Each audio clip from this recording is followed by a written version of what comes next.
All right. As we get started here, just want to let you know, Tom, travel delays and everything else that happens.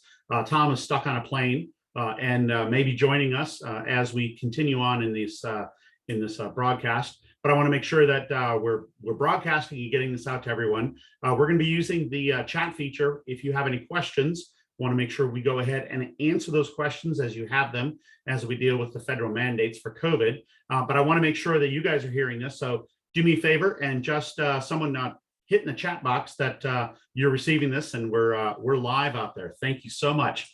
Appreciate that, Kevin. All right, so what we're going to talk about today is this federal mandate that came out earlier this month. We knew back in September that the Biden administration had requested OSHA to create a federal mandate for vaccines relating to larger employers. And so we're going to talk a little bit about that. We're also going to talk about the stay that has been put in place by the Fifth Circuit Court of Appeals, which means we don't have to really do anything with this right now, but that doesn't mean we ignore it and we don't worry about what's going to happen. So I'm going to go through a few different things today just to talk about it. If you have questions as we go through, do me a favor, go ahead and pop them into the chat and I'll answer them as we go along. I may be covering it a little bit later, but it doesn't hurt to make sure we get those questions out there. So first, who does this apply to? Well, we know there's already a federal mandate for federal contractors, and there's a federal mandate for healthcare employers and places of business that are receiving Medicare and Medicaid subsidies or payments. So those are covered under different emergency temporary standards. And so those are placed out there, but this new one covers employers with 100 employees or more.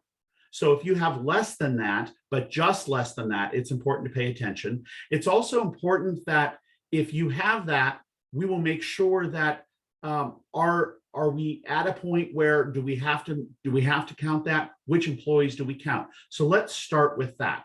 So first, if you're a federal contractor, doesn't matter how many employees you have, you're covered under the federal contractor standard. And that one does not include a testing option. That only includes a vaccine mandate. And right now, there's no stay on that one, which means that one has to be implemented. And you have until beginning of next month for part of it and beginning of January for part of it. But those have to be put in place. Today, we're not going to go into great detail about the federal contractor side, but we can follow up with more information about what are some of those things that you have to put in place and what do we do with employees who don't want to be vaccinated. Federal contractor side, it's going to be a lot harder than those covered under the 100 employees or more. So first, how do we count 100 employees? Well, of course, it's full-time employees, but then we also add in part-time employees, no matter what level of time they are. If they work, they're an employee and they count as a full employee. So you've got full-time, part-time, plus any seasonal employees. So you may have folks that you bring on during a rush or things like that. If you hire them as employees, they're counted as your employees. We also have to take a look. What if I have more than one location? Well, if you have more than one location, you have to take a look at your organization and add up all the employees together. So if you've got 15 at one location, 50 at another location, and 50 at a third location, add all those up together, and you have 115 employees, whether they're part-time, full-time, or seasonal, you are then covered no matter how many you have at whichever location. Some people have asked, do I count people who are working from home? Yes, you count people from working from home. Now, they don't necessarily have to comply with it, but those that are working in a workplace with other people do have to comply.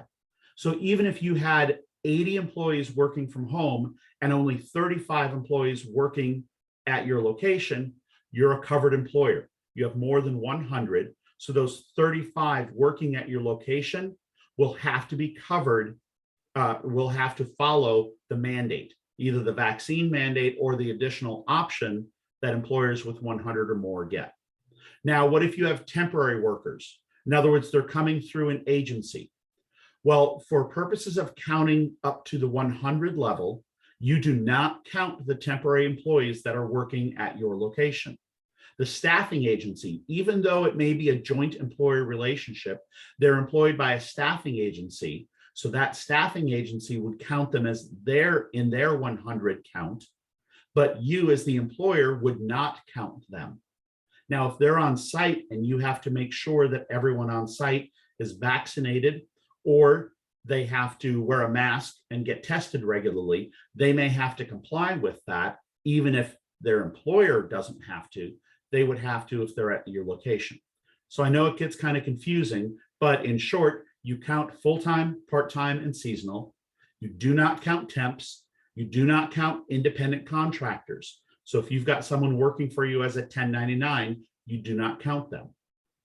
Sometimes we have multi-employer sites. Think construction, and it may apply in some larger facilities where we've got different employers that are all working in one facility. Each employer themselves counts their employees. So you could have more than 100 working at one site, but no employer has more than 100, that wouldn't be covered. So it's important to understand who are we counting when we're counting up to that 100. And here's the other side. During this mandate, if it goes into effect, because now we're at the stage where we say if it goes into effect, once you hit that mark, once you hit 100, even if you go below 100, you're still a covered employer. You still have to follow it. So if you stay at 90 or 95 or 99 and you don't have 100, by the way, ownership is counted in terms of employees if you're an employee of the company. But once you hit the 100 mark, you're covered until the ETS is done and is no longer valid or in place. So when we take a look at the emergency temporary standard, it's very clear in terms of who's an employer. Now, someone has also asked, what if I have different entities? In other words, these different entities, they're different businesses, they're different tax ID numbers or EINs. Are they covered? If it's managed together, and in particular, if safety is managed by one person for both entities, then yes, they're considered one employer. And that's what the ETS talks about, is whether they're covered or not. And while this doesn't necessarily apply to you, franchisees and franchisors are considered separate organizations. Now, if one person owns 15 restaurants, they're all covered under one employer, but the parent franchisor is not counting those employees when they're trying to get to or avoid 100. So as long as we understand where that 100 mark is, then we go the next steps and understand what those basics are for the mandate. In short, they require that a company have a policy that mandates vaccinations for all employees. There is another option that we'll talk about in just a second. But when we take a look at it, there's some specific information that is included in the ETS. Tom Morrison did a blog last week or the week before and put it out on the MTI website. So you can take a look at that. And it goes through and talks about who are the covered employers, what does it impose, what do you have to do? So some of the important things, and from Tom's blog, the first is a policy. You have to have a written policy. It has to be written out, and you have to make sure that you do have that policy.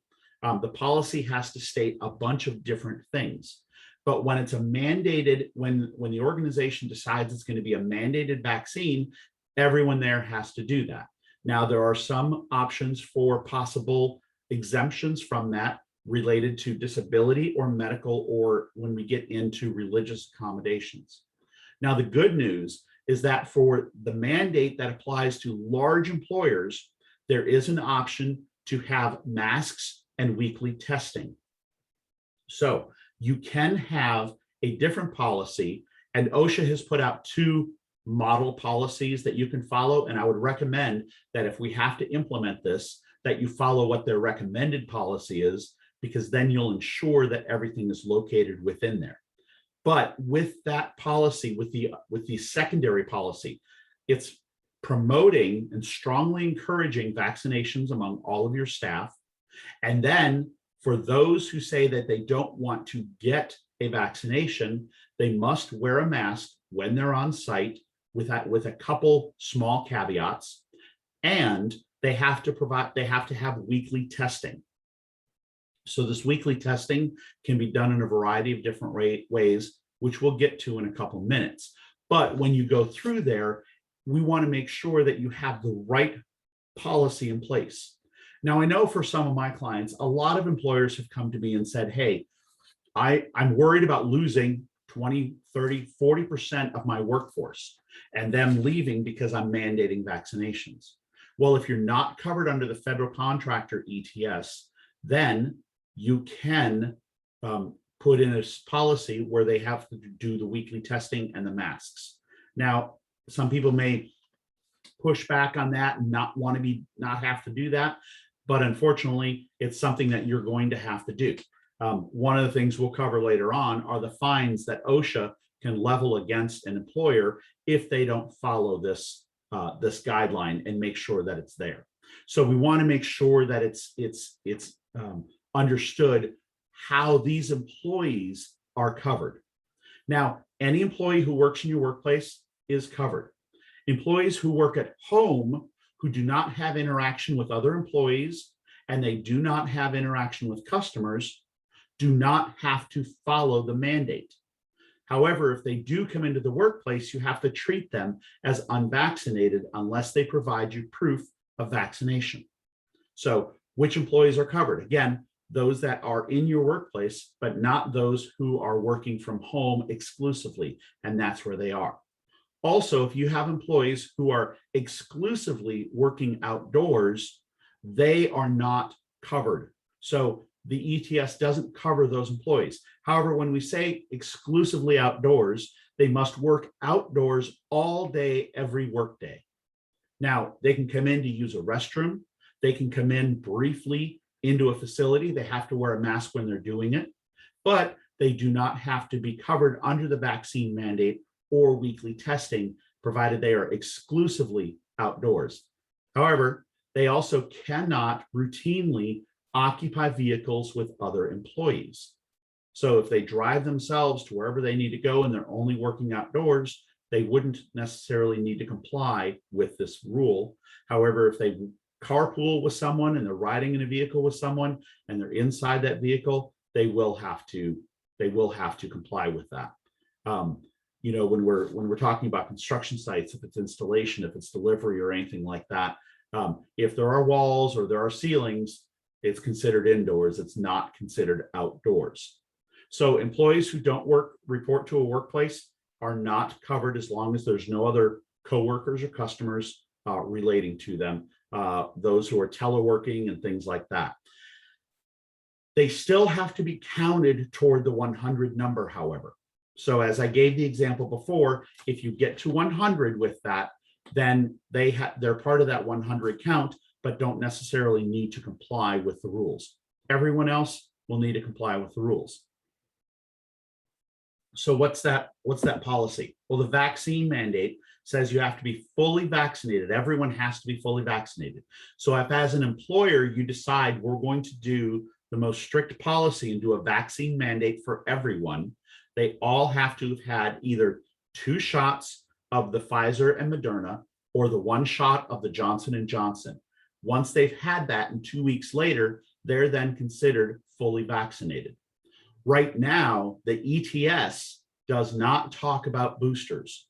They don't mention it. They don't include that in fully vaccinated status. However, the door is always left open for OSHA to amend its ETS and say those are now covered. So right now, boosters are not considered part of that. Also, the policy has to define what a fully vaccinated person is, and their sample policy does that. It must allow exceptions for employees unable to be vaccinated because of medical contraindications. In other words, their doctor has said if they get this, they're allergic to it or something else would happen. We want to make sure that they don't understand, or that they understand that there's also a medical necessity requiring a delay. They may be having a surgery coming up or something else that says the doctor doesn't want them vaccinated because of potential side effects. They want to wait until after a medical procedure is done. Or someone, because of their disability, including pregnancy-related disabilities, or sincerely held religious beliefs. Now, we're going to get into the accommodation process a little bit, but we're not going to go too deep into that. So we want to make sure that we get that and we understand what has to be part of that process of understanding the accommodation. And then what do they have to do if you do accommodate? They can't just walk around without a mask on and be around other people all the time. So the accommodation doesn't mean they get to be scot-free. So if you do have that, they still have to have weekly testing and masks if they're accommodated from not getting the vaccine. This has to be done while the original date was beginning of January for the vaccination process. We'll find out what that date is if the stay is listed. The other side of it, if you don't have, if you do not require the vaccines, then you can treat employees as unvaccinated for those who are not vaccinated or refuse to give you a card showing their vaccination status. If you do that, then you have to make sure that the weekly testing happens and that the masks are worn when they're inside on a regular basis. So let's say someone, I'm going to go get my vaccination and I'm going to go do this because the order took effect immediately upon OSHA issuing it, and it was published in the Federal Register, which means these policies start to take effect. There are deadlines at the beginning of December and the beginning of January, which are all put on hold right now. But what the policy says is that if someone is going to go out and get vaccinated, you have to provide them up to 4 hours of paid time off during the workday in which to go get vaccinated. No, there's no rebate from the federal government for this. This is an employer cost that you have to understand has to be that. Now, you don't have to pay them if they get vaccinated outside of working hours. It's not retroactive to say, I already got vaccinated, give me 4 hours of pay. It's only if they're not currently vaccinated, you have to give them 4 hours, up to 4 hours of time off to go get vaccinated for each dose. So if they've not had any and they're going to get Pfizer and Moderna, you have to give them up to 8 hours worth of time in which to go get vaccinated to follow the requirements.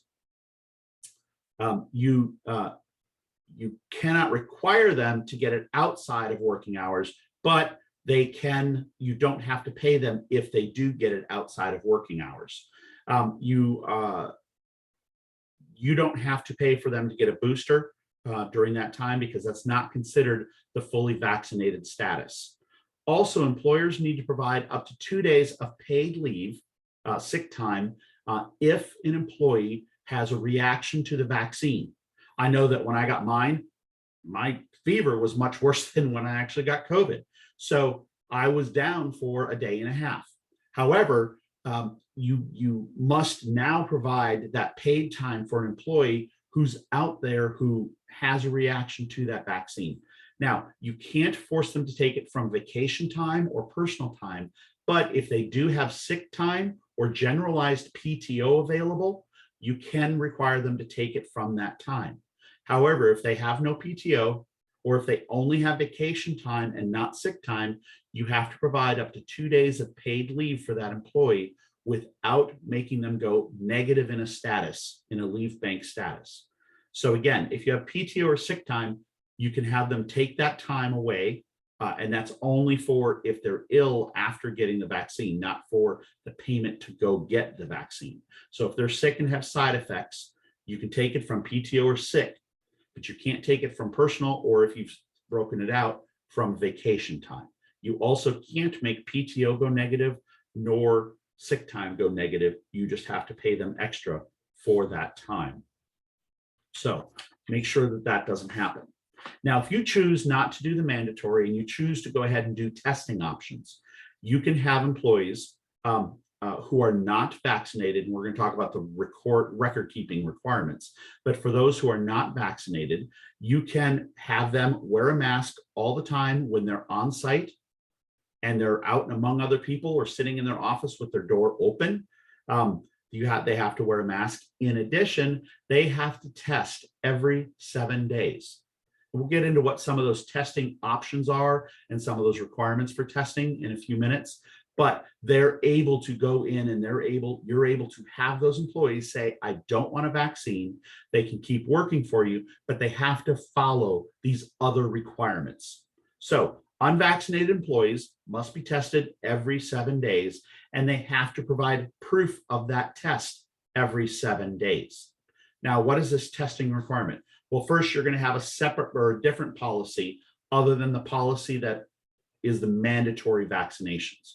You'll have encouraged vaccinations plus masking and testing requirements. So the ETS, the temporary standard, does not require employers to pay for the tests. However, to make it easier and to make sure they're right, you might want to just stock up and get a supply of test kits, which the rapid tests that you can get at the drugstore do count, provided they're done in a certain way. When I say they don't have to pay for it, one caution. If you have someone who's making minimum wage and this requirement to go test would put them below minimum wage if they had to pay for it, then you might have to pay for that test. Also, for the mask, or for the time spent, you don't necessarily have to pay for that time spent for them to go get a test. However, when you take a look at the Fair Labor Standards Act, if it's a requirement for them to come to the job and they're doing that, you may have to pay for that time. Simple way to solve it is you have them do the testing on site with the overview of the employer, or someone at the employer is doing the testing for them when they're on site. It only takes about 15 minutes to get results for a negative test if you're just doing the nasal swab, the NAAT testing. Unvaccinated employees have to wear masks while you're in the workplace, period, end of story. You have to wear those masks. If they are by themselves, in other words, in an office that has floor to ceiling walls and their door is closed, they don't have to wear a mask. But the ETS goes to that specific standard. If you're in a large warehouse and it's inside, doesn't matter. You still have to wear a mask, even if there's no one within 6 feet of you. So it doesn't simply allow for no masks for physical distancing or social distancing. Instead, it says if you're inside, you have to wear a mask. Also, employees who are unvaccinated, who refuse to test weekly or refuse to wear a mask must be removed from your work site. They cannot be there. In addition, we'll talk about those who are tested and they're positive. It's important to understand that because what do you have to do with that? This testing originally said that it was going to be mandatory and starting on January 4th. The mask wearing was going to be required to be done prior to that, and that was going to be the beginning of December. Again, these timelines have floated a little bit. There was another question. Where's the line drawn in the sand for federal contractors? Example, my company supplies components for federal contractor. Does that mean my company is also considered a federal contractor by association? In the federal contractor standard from the guide for a safer workplace, I believe is the organization that provided this. There are certain exemptions to that, but they're very limited. However, those who simply supply materials to the federal government are not necessarily considered federal contractors for this certification or for this mandatory vaccination program. So there are very clear guidelines. What you have to do is, if you're a subcontractor, in other words, you're providing these materials to a contractor, contact that contractor to say, am I considered a subcontractor for the purposes of the COVID vaccination requirement or mandate? And if they say no, get it in writing. That's what I told one of my other clients. They make materials and they supply them to the contractor, but they're not directly contracted to provide services or maintenance or anything else like that. So there is an out for those federal contractors who are a supplier of materials or products only, not of services. So it might be covered there. Also, any new contract that happened after October will have the requirement listed in the contract. And shortly thereafter, any contract that's already out there will be revised to include that. So take a look closely at your contract. And if you're only supplying materials, you're probably not covered, but it's very, very limited in terms of who's not covered or who's not counted as a federal contractor. So I hope that answers your question. It's very specific, and without looking at the specific federal contract, I don't know the answer to that. But the new ones, there will be an update to the contract, and it will show that mandate that's put in there. Plus anything new after October. There was a date, I think it was the 21st, but there was a date in October. All new contracts had to have that. So whether you have the policy that mandates vaccinations, or you have the policy that says we do vaccinations or masks and testing, you have to create a list of all employees, and you have to determine their vaccination status.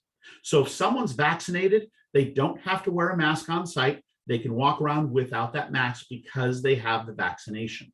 But you have to have proof. And there are certain things that you have. It's a record from their healthcare provider of the immunization. It's that COVID vaccination card. It is a medical document showing the vaccination. It's an immunization record from the public health side. And it is any other official documentation that says the vaccine was administered, which includes the dates of the administration of the vaccine and the person who did it, or the healthcare clinic site that provided that vaccination. Now, sometimes an employee may say, I don't have any of that, but I got vaccinated. So there's a form that an employee can attest to the vaccination status and require certain information. Later on, we're going to talk about the fact that you have to provide information to the employee, talking about the fines and other penalties that can occur for lying about their vaccination status. So it's important that they understand. They can't just fill out a form and say, yeah, I got it, and put some information down, because if the government comes in to audit those materials, finds out they lied, they are lying, and it is an OSHA violation, and they will be penalized by the federal government. When you get this vaccination record, you have to keep a physical or electronic copy of that vaccination record. If you do not have it, they have to be considered unvaccinated. So you can create a confidential file with all the vaccination records in there. And that's what I would recommend, because this is a temporary standard and isn't going to last forever. It can't last more than 6 months if it actually goes into effect.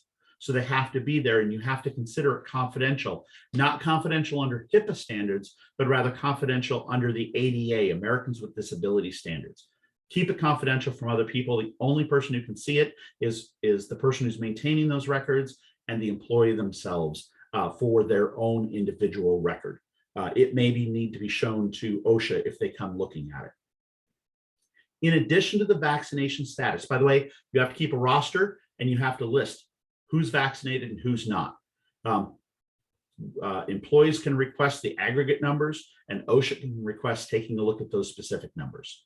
So testing, you also have to keep a copy of the test results. So if you're doing the quick test for an employee and you're doing the nasal swab and it comes up negative, you have to keep a record of that.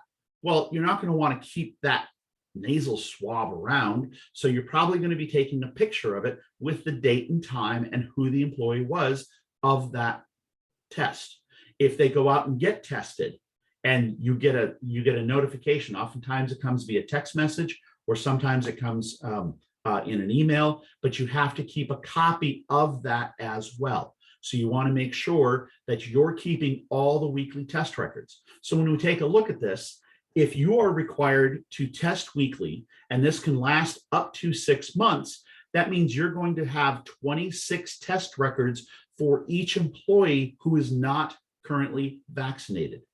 You're going to have to keep all of those with you, or in a file, and make sure that it's accessible for OSHA if they need to come in and audit, or if they do come in to audit, to make sure. So it's either physical or digital copies of those. So the test records must be maintained for the duration of the ETS, confidential and secure. Well, who's going to see these records? So we have to keep an aggregate number. How many employees do we have? How many are vaccinated, and how many are not vaccinated? If you're mandatory, it has to be all of them, all the employees you have, and they're all vaccinated. If you provide this other option, you have to have those numbers. An employee can request a copy of their own record and all the test results and everything else, and you have to provide that to them by the end of the next business day. Not 5 days, not 3 days, not a week later. By the end of the next business day, you have to be able to give them a copy of their records that you are maintaining. If they ask for the aggregate number, how many employees do we have? How many are vaccinated? How many are unvaccinated? An employee or an employee representative in a union environment can ask for that, and you have to provide it by the next business day. OSHA can come knocking on the door and they can say, we'd like to see a copy of your policy and your aggregate numbers. You have 4 hours to get them that information or you're subject to penalty. So this shows the importance of making sure that you set up a system that you could readily access and you have the ability to get that information to OSHA upon request. Now they can request to see all of your other data, all the test results, all the vaccination status numbers, and who's vaccinated, who's not. You have until the end of the next business day to get them that. But the policy and the aggregate numbers have to be available within 4 hours. Otherwise, you have to make sure they have the ability to come in and copy or examine all the requests by the end of the next business day.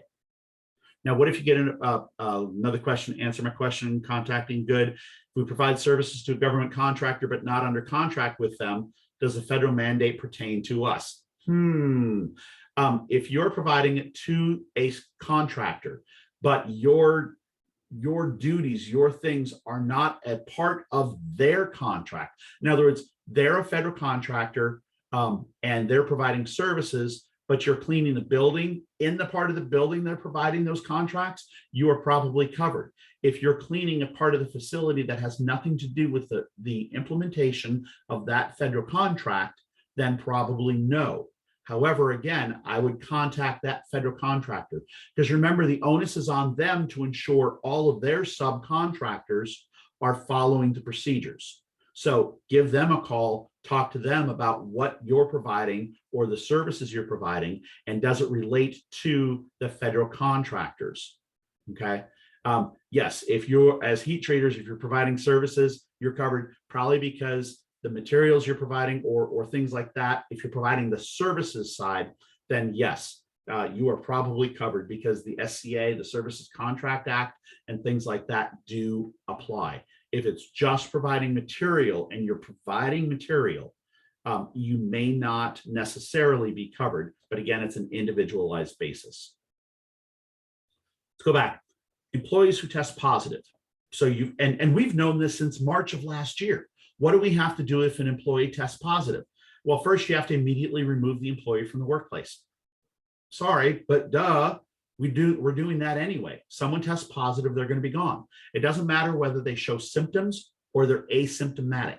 You have to remove them from the workplace. Got it. That's not a problem. They can return back to work when it's one of three things. They receive a negative test, they meet the CDC guidelines to return back to work, and those have been updated, but it's usually so many days have passed, they're symptom-free, and then they can return back to work, or the symptoms have improved and there is no fever for a period of time, or they receive a recommendation to return back to work from a doctor. So in other words, the doctor has cleared them to go back to work. So we want to make sure that they understand that, and that they understand, the employee understands when they can return back to work. If a doctor clears them, get a note from the doctor. If they have the negative test, get the negative test so they can return. Or if it's following the CDC guidelines, make a note of when they tested positive, when they first had symptoms, when they met their criteria, and keep that in their file so you can show that they did that. Now, if this person who got COVID, they tested positive for COVID, if they were not vaccinated, they do not have to follow the testing protocol for 90 days after the date they tested positive. So they don't have to continue to follow that protocol for that 90-day period, because the chance of reinfection within that period of time is greatly diminished. Not impossible, but it's so greatly diminished that OSHA even states that they don't have to continue testing for that 90-day period. Like normal, and these reporting requirements are in there, if there is a workplace-related COVID-19 fatality, you have to report it to OSHA within 8 hours. Well, you have to report any fatality to OSHA within 8 hours. If you have a hospitalization that is workplace-related for COVID, you have to report that within 24 hours. So you need to make sure that you do that.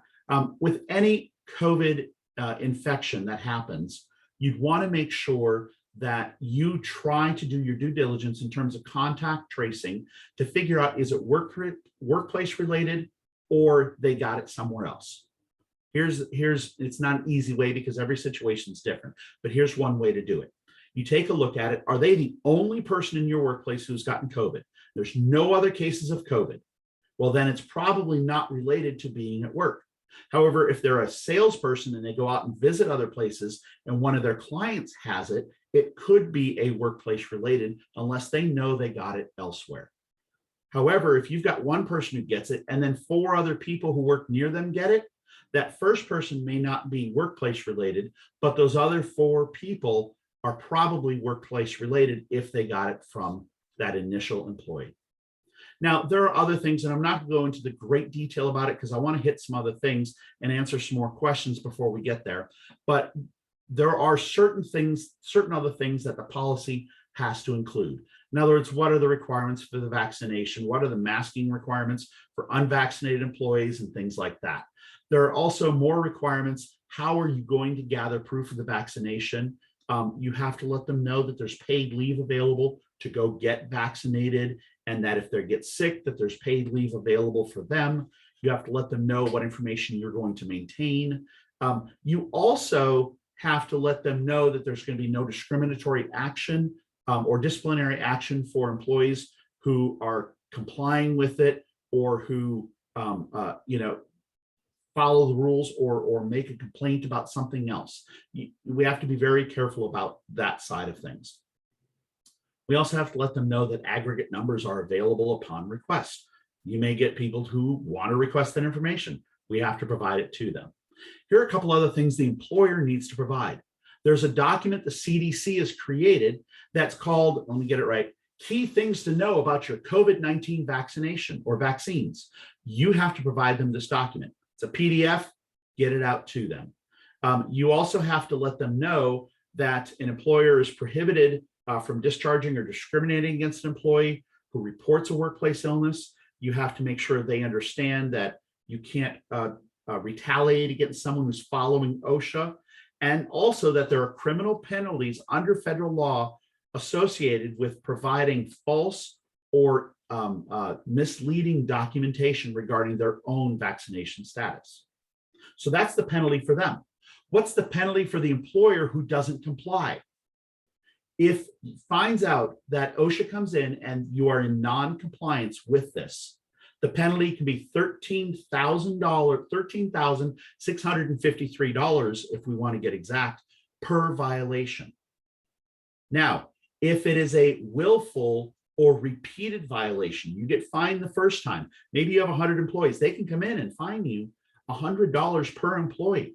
I mean, we're talking hundreds of thousands, millions of dollars that they can come in and fine you. So it's important we get this right.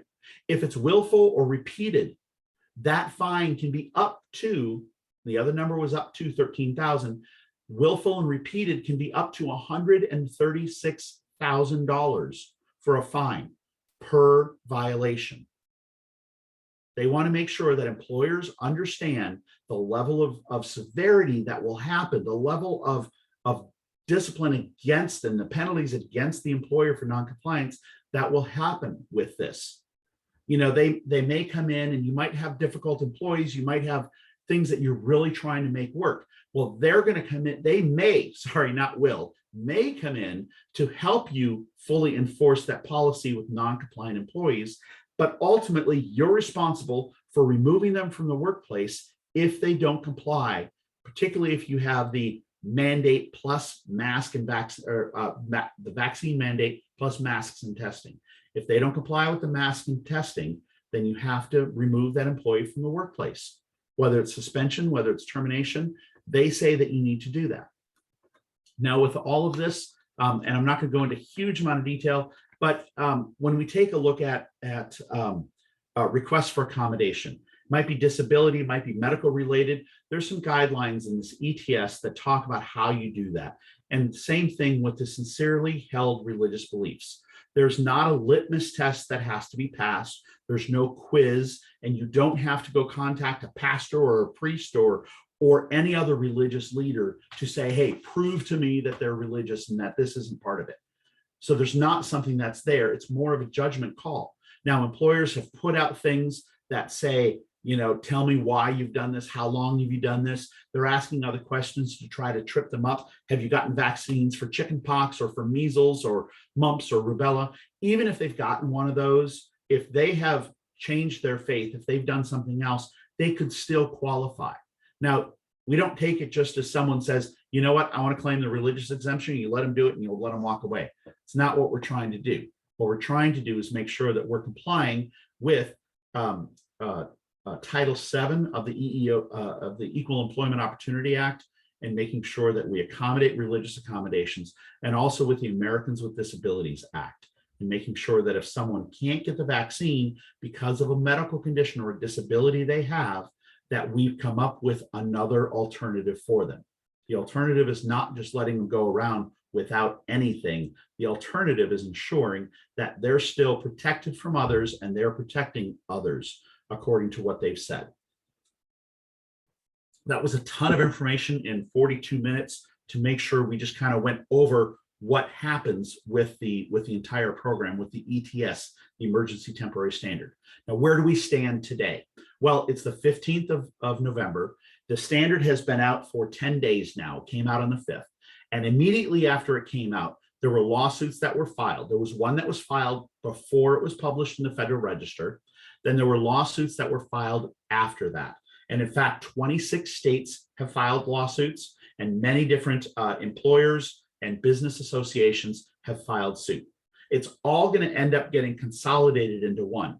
But to tell you the scope of the suits that have happened immediately, in terms of the Circuit Court of Appeals for the federal level, in the 5th Circuit, the 6th, the 7th, the 8th, the 11th, and in the DC Federal Court of Appeals, there have been lawsuits that have already been filed. So what happened? Well, shortly after the initial one went out, it got published in the Federal Register and it quote unquote took effect. The 5th Circuit Court of Appeals put a stay on that. The 3 judges who take a look at the initial side put a stay on that order or on the new rule, which means it's suspended. So we don't have to comply yet. The next step was they asked for responses from both sides, from the employer side, from the states, in fact, and from the OSHA, from the federal government. And they then came back and they affirmed their stay for now. So they're requesting more information. This is eventually going to go to this US Supreme Court. It's not going to stop until it gets there, and it'll get there fairly quickly when you take a look at all things, or at least we think it's going to.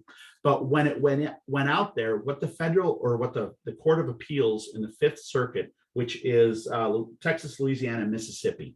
I've got a map down here. That's why I keep looking down there. But in New Orleans, what they did was they said that they have serious concerns about the constitutionality and the statutory ability for them to be able to do this standard, this ETS, because it is overly broad.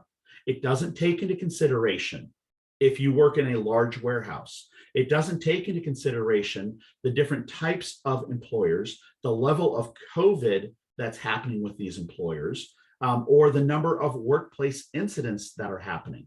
And in fact, they just said everyone who has 100 or more employees, and they chose 100, by the way, that printed really small. It's still over 100 pages worth of material. But what they said in terms of that standard was employers who have 100 or more are best able to implement this standard.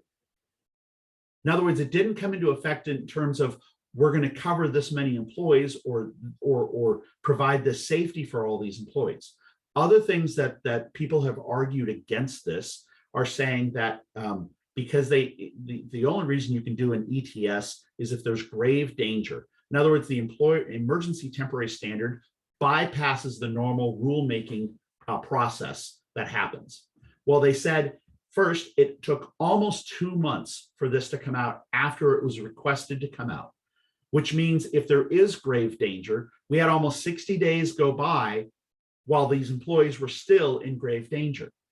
Also, it doesn't attest to the fact that there are a certain number of employees at these locations who are currently getting COVID. We don't know what the answer is, or they didn't provide that answer in there. In addition, this has been going on since March of last year. We're now at 20 months of COVID happening, and it's only now that they said that it's a grave danger and that we have to implement something to help protect these employees. When ETSs or emergency temporary standards have been put out by OSHA, more times than not, and I don't have the exact number, I think it's very heavily skewed toward it doesn't get implemented, but I don't want to give a number because I'm not sure of the exact number, but more times than not, the ETS fails in a court battle, in a court challenge. So what do we have to do with this one right now? If it goes through and they say, yes, you have to implement it, you have to be ready. They're still going to have to give time for you to get it implemented, but I would put things into place now. I would not necessarily go out and enforce a mandatory vaccination and start terminating employees. I would put together a plan of how we're going to do this. First decision, which policy do we want to do? We have one of two options: mandatory vaccinations, or we have the option of doing the vaccination encouraged plus masks and testing. So you have one of those two options. Figure out which one you want to do. I believe most employers are going to go with option B, which is the mask testing and vaccination versus the mandatory mask. If you're a federal contractor and you are covered as a federal contractor or subcontractor, then you don't have this option. You only have the option of doing the mandatory vaccinations. So you have to, if you have the ability to make that choice, take a look at that, figure out which one you want to do. Put together a process. It can be as simple as a spreadsheet, or sometimes our HRIS systems will have the ability to add other fields that you can run a report on, such as vaccination status. Yes, no, unknown would be your 3 vaccination statuses. The yes, because I have a copy of their card, and in a file or electronically, digitally, you have a copy of their vaccination status.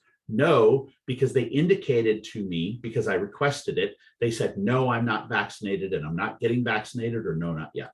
Still a no. Or unknown, they refuse to provide you a response. If they're no or unknown, you have to consider them unvaccinated, and they have to wear a mask and you have to get weekly testing, which means you have to be able to provide all of those test results to OSHA if they request them. Once you do that, make sure that you have a written policy in place. Go to their guideline, go to their model policy. It's the easiest way to do it. Make alterations where you need to, but ensure that you don't take something out that has to be listed in there, in that policy. So go through and make sure that you have a policy in place, because remember, you have 4 hours in which to get it to OSHA if they ask for it. And finally, what's your policy going to be on testing? Are you going to do it on site? Are you going to ask them to go do it elsewhere and bring it in? Here's the thing with the nasal swab testing. An employee cannot by themselves test themselves and read the results and just provide you with the results. You can get the test that you can get at the pharmacy, at the drugstore, and you can have them test and read the results, but the employer has to supervise that and see the results. You can't just take a picture of what they say, oh, by the way, I tested at home this morning, here are the results. Now, if they test at home and it's supervised by a telemedicine professional, in other words, they do it through a telehealth thing, and the telehealth person sends an email and says, I observed this test and it was negative, that's your test result. But an employee can't substantiate their own test results.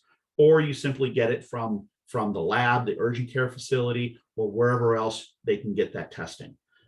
Again, masks, that you have to make sure that they're masked. You don't have to provide it, but to ensure that they always have one, have a few boxes of masks sitting around. Yeah, there's some guidelines. The gaiters that people wear that are only one layer aren't considered a mask. However, if you fold it in half and you double it up, it's considered a mask because there's 2 layers of material.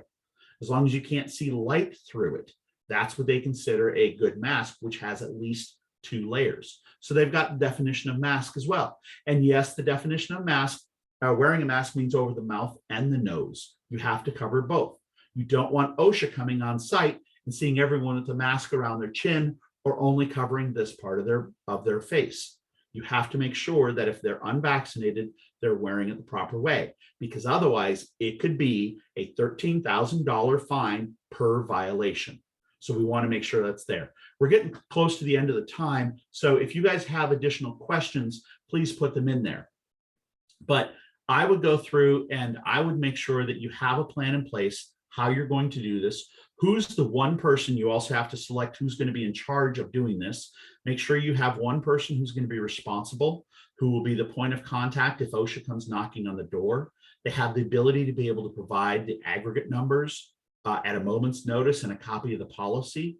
You make sure the policy is disseminated to all your employees and make sure they get a copy of it. I mean, there are a lot of things that have to go in place. In the end, we want to keep our employees safe. We want to keep them out of harm's way. We want to make sure that they're not exposed to things that they don't need to be exposed to. But I think over the last 20 months, we've done a good job of making sure that's happened. So for those who have to do the mandate because you're a federal contractor, have to understand there are certain things you have to do. And we didn't go through all of those things today, but there are certain requirements you have to do. The first I would tell you is find out if you are covered. If you're providing services, more likely than not, you're covered. If you're only providing materials, there's a chance that you're not covered. But get a definitive status from the contractor, from the prime contractor to the federal government. The FAR has been updated in terms of any new contracts that are coming out. So we want to make sure that people understand if they're covered or not. Again, you're going to explain it to your employees. You're going to let them know what the reasoning is behind it, what has to happen. The last thing I want to touch on, some states are going in, and I'm in Florida, and they just called a special session. Some states are putting together a plan they're instituting new laws that are coming out and saying that employers are going to be prohibited from implementing vaccine mandates, which flies in the face of what the federal government says. The federal government on their FAQs for this mandate, the first one says this ETS preempts states from adopting or enforcing workplace requirements that prohibit the use of masks or vaccines. Yet states like Florida, and I know there are other states that are out there looking at this as well, are putting together laws that are going to say you can't do a vaccine mandate. So it's going to be completely contrary to what the federal government is saying with the OSHA ETS and what states are saying in new laws they create. That's where we need to go to employment attorneys within the state to say, which one are we going to follow? Because it's going to put employers into a bad situation of having the federal government say, that's a willful violation. I'm going to fine you $136,000 per person or per violation. And the state saying, because there are fines in there for employers who do mandates, to say, we're going to fine you if you do that. So it's not putting employers in a very good situation, but both have their reasoning for what they want to do. And when the US Court of Appeals, the Federal Court of Appeals started looking at it, a lot of people are saying the reason they think it's overreach is because the health of employees is generally relegated to the states and not to the federal government. So there's a lot of questions that are still out there. There are a lot of unknowns. What I would say is prepare to have to implement this. But if you don't want to implement it yet, hold off on doing that. Just make sure you have a plan in place in terms of what you're going to do. Take a look at a policy, create a policy, but you don't necessarily need to implement it yet until you know whether you have to or not, and what your state says and what the federal government says. Because when it comes down to it, it's going to fall on the employer, like a lot of things for COVID have fallen onto employers. right or wrong. Personally, I think it's wrong to make employers have to figure all this out. But we're also trying to prevent everyone from being told what they have to do. So there's give and take, and people fall on both sides of the coin on this. So if there are no more questions, I want to thank everyone for being part of this webinar today. If you have questions, feel free to reach out to me later on or reach out to me through Tom. My information is also on the website under one of the partners for human resources. So you can contact me that way and we can kind of walk through what's happening, state specific, employer specific, contract specific, if you do anything with the federal government. Guys, thank you very much and good luck. Appreciate your time today.